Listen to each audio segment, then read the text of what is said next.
Google अब भारत में लगाने जा रहा है अरबों डॉलर का एआई डेटा सेंटर। ये डेटा सेंटर आखिर क्या करता है, कहाँ बनेगा और गूगल को इसमें इतना पैसा लगाने की क्या जल्दी है?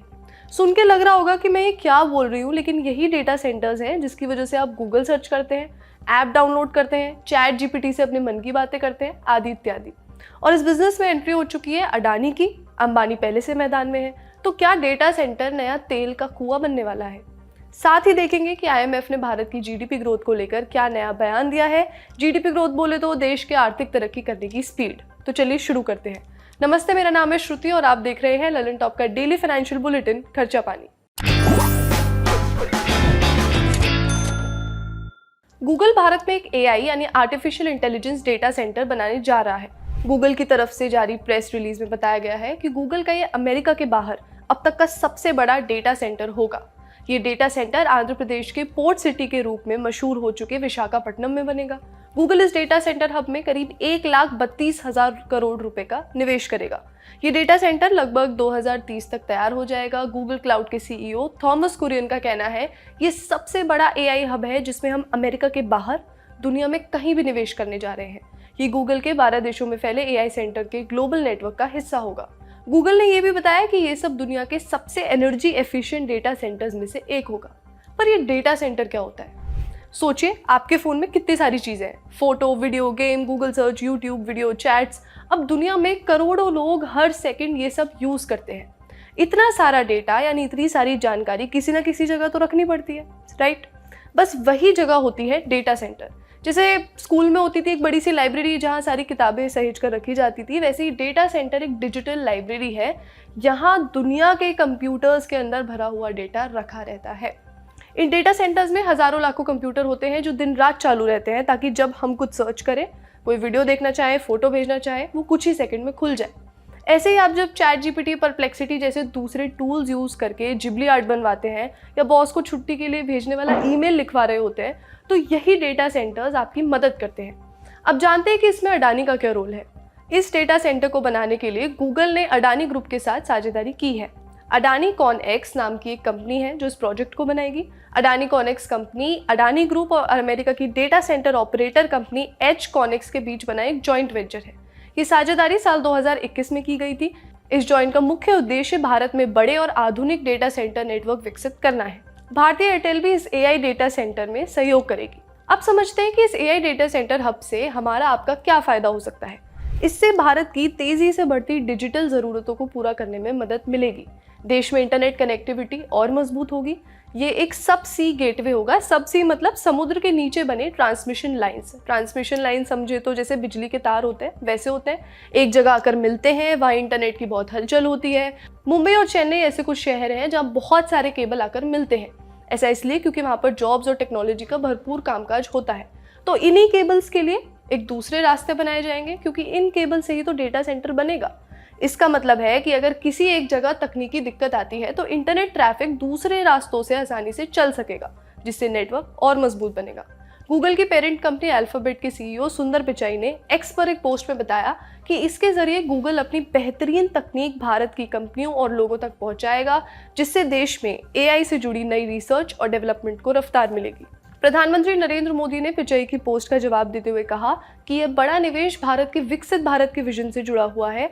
इससे तकनीक को सबके लिए सुलभ बनाया जा सकेगा, यानी आधुनिक तकनीक सिर्फ कुछ लोगों तक सीमित नहीं रहेगी बल्कि आम नागरिक भी इसका फायदा उठा सकेंगे। इससे भारत की डिजिटल अर्थव्यवस्था को बल मिलेगा और देश एक वैश्विक टेक्नोलॉजी लीडर के रूप में अपनी जगह मजबूत करेगा। वहीं अडानी ग्रुप के मुखिया गौतम अडानी ने कहा कि उन्हें गूगल के साथ मिलकर भारत का सबसे बड़ा एआई डेटा सेंटर बनाने पर गर्व है। उन्होंने इसे भारत के डिजिटल भविष्य को परिभाषित करने वाली एक ऐतिहासिक पहल बताया। आंध्र प्रदेश के मुख्यमंत्री एन चंद्रबाबू नायडू ने कहा कि ये डेटा सेंटर में डायरेक्टली या इनडायरेक्टली लगभग 2 लाख लोगों को रोजगार मिलेगा। नायडू ने कहा यह आंध्र प्रदेश और भारत के लिए एक नए युग का प्रतीक है। इस साझेदारी के साथ हम एआई टेक्निक के जानकारों की एक ऐसी पीढ़ी के लिए आधार तैयार कर रहे हैं जो भारत की तकनीकी विरासत को आगे ले जाए। भारत में इंटरनेट, क्लाउड और एआई सेवाओं की मांग तेजी से बढ़ रही है। एआई मॉडल और मशीन लर्निंग की काफ़ी डिमांड है, इसलिए बड़े बिजनेसमैन चाहते हैं कि वे देश के डिजिटल इंफ्रास्ट्रक्चर का हिस्सा बने ताकि आने वाले वर्षों में ये क्षेत्र उनके लिए बड़ा मुनाफा दे।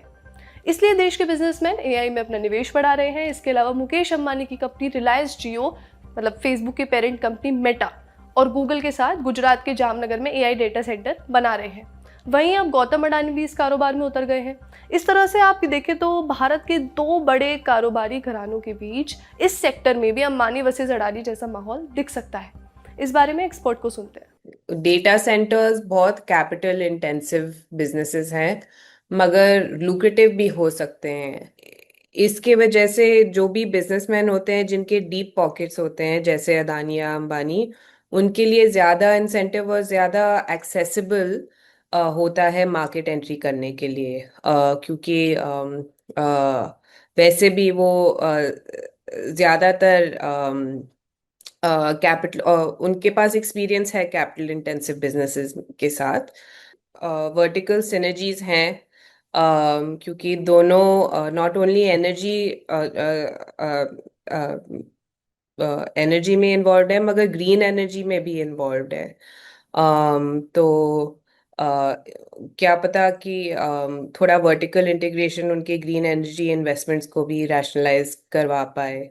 हाँ, देखिए, जैसे एआई बढ़ेगा वैसे डेटा सेंटर की ज़रूरत पड़ेगी, और एआई अभी भी थोड़ा नेसेंट है इंडिया में।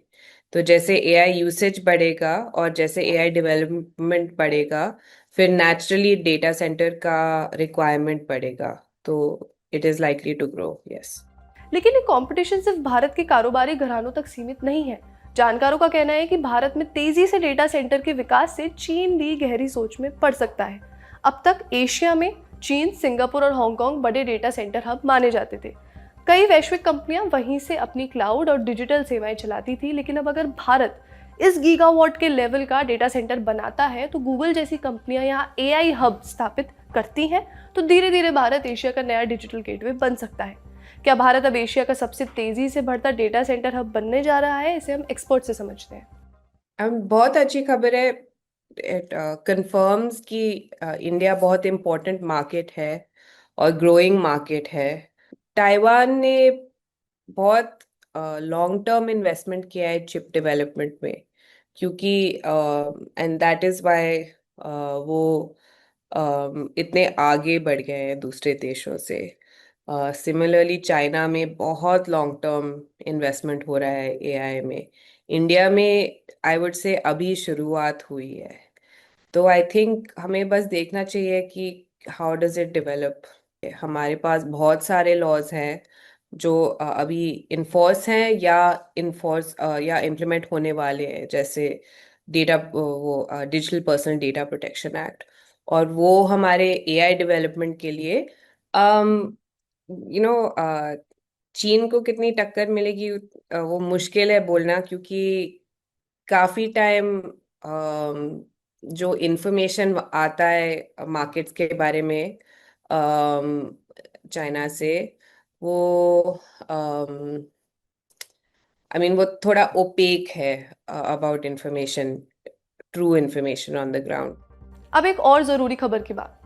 इंटरनेशनल मॉनेटरी फंड IMF, यानी एक ऐसा संगठन जो दुनिया में हो रहे आर्थिक मुद्दों पर नज़र रखता है और देशों के विकास में मदद भी करता है, उसने अक्टूबर में अपनी नई आर्थिक रिपोर्ट में भारत की GDP ग्रोथ का अनुमान बढ़ाकर 6.6% कर दिया है। GDP ग्रोथ आपको बताया ही था, देश किस हिसाब से तरक्की कर रहा है आर्थिक मामले में।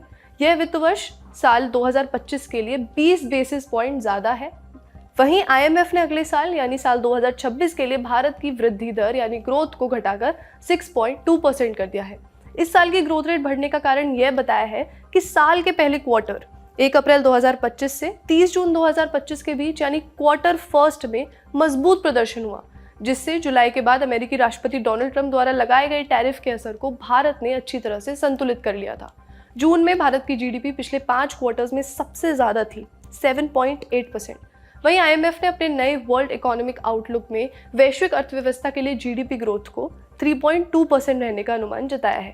ये पिछले अनुमान से 0.2% ज़्यादा है, जबकि 2026 के लिए वैश्विक वृद्धि दर का अनुमान 3.1% है। इसमें कुछ ज़्यादा चेंज नहीं है। GDP के इन अनुमानों को एक्सपर्ट कैसे देखते हैं, सुनते हैं। जैसा कि विदित है, रेट रिवाइज किए गए हैं। रेट जो हमारे हिसाब से इंडियन इकोनॉमी के लिए एक ऑप्टिमिस्टिक रिवीजन कह सकते हैं।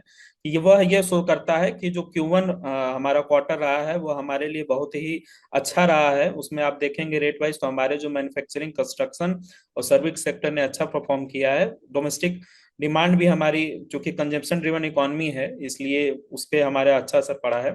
लेकिन मेरा एक पक्ष ये भी मानना है कि IMF ने 2026 में रेट हमारे डाउन किए हैं, यानी वो प्रोजेक्शन ये दिखा रहे हैं कि हमारी इकोनॉमी घट सकती है। तो उसके पीछे यह एक संकेत है कि इस इकोनॉमी पे हम गति बनाए रख सकते हैं, लेकिन कॉशियस वे में हमें अपनी नीतियों और रिफॉर्म्स को ध्यान रखते हुए और विश्व पटल पे जो चुनौतियां हैं उनको ध्यान में रखते हुए हमें आगे बढ़ना होगा और इंक्लूसिव होना होगा। क्योंकि गवर्नमेंट जो है कंजम्पशन ड्रिवन सोसाइटी होने की वजह से कंजम्पशन हमारा बढ़ भी सकता है, घट भी सकता है। और कैपिटल एक्सपेंडिचर अगर गवर्नमेंट और करे और इस सेक्टर्स को बढ़े और इंक्लूसिव हो, तो यह ग्रोथ हमारे लिए, हमारी इकोनॉमी के लिए निरंतर रह सकता है। हम बिहार के लोग के अगले एपिसोड में जानिए बौद्ध मोनेस्ट्री के अंदर क्या होता है, बौद्ध भिक्षुओं को कब गुस्सा आता है, कैसा होता है बौद्ध भिक्षुओं का जीवन। 16 अक्टूबर शाम 5 बजे। आज का खर्चा पानी यहीं तक। अपना ख्याल रखिए और देखते रहिए द ललन टॉप। शुक्रिया।